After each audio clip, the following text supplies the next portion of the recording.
Salut à tous, aujourd'hui je vais vous parler de ma Clio 3.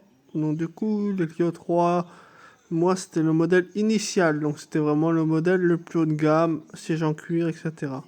Après il y a les Clio 3 plus bas de gamme qui sont un peu différentes, les motorisations sont un peu différentes aussi. La Clio 3 elle existe en 1,5 litre 60 chevaux et en 1,5 litre 80 chevaux. Après selon les années ça varie un peu au niveau de la puissance, mais globalement c'est ça.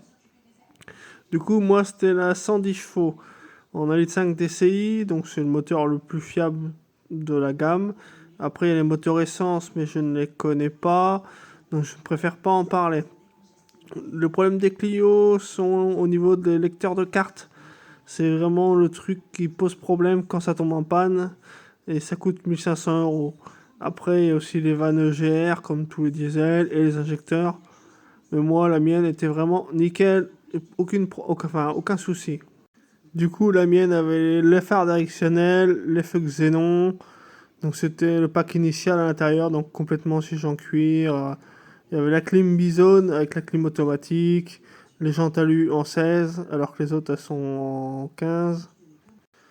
Donc, moi, ce que j'ai fait dessus, donc j'ai pas fait énormément de choses. Je lui avais juste collé des grosses jantes en 17 chrome des Volt. Bon, je les ai gardées quelques mois, les jantes. Après, je suis repassé en jantes d'origine. J'ai aussi fait les vitres teintées, comme on peut le voir là, j'avais teinté les vitres. Je les avais pas fait noir comme je fais d'habitude. Là, j'avais voulu les faire un peu plus soft. Donc, je les avais fait qu'à 70%. Donc, voilà. Après, je l'avais aussi mis un caisson dans le coffre, mais des caissons beaucoup plus petits. C'était très petit comparé à la 306, où c'était vraiment des trucs énormes. Donc voilà, là on voit les grosses jantes, comme je vous disais, c'était des grosses jantes en 17. Je les ai gardées quelques mois. Du coup, celle-ci, c'est un système avec carte main libre.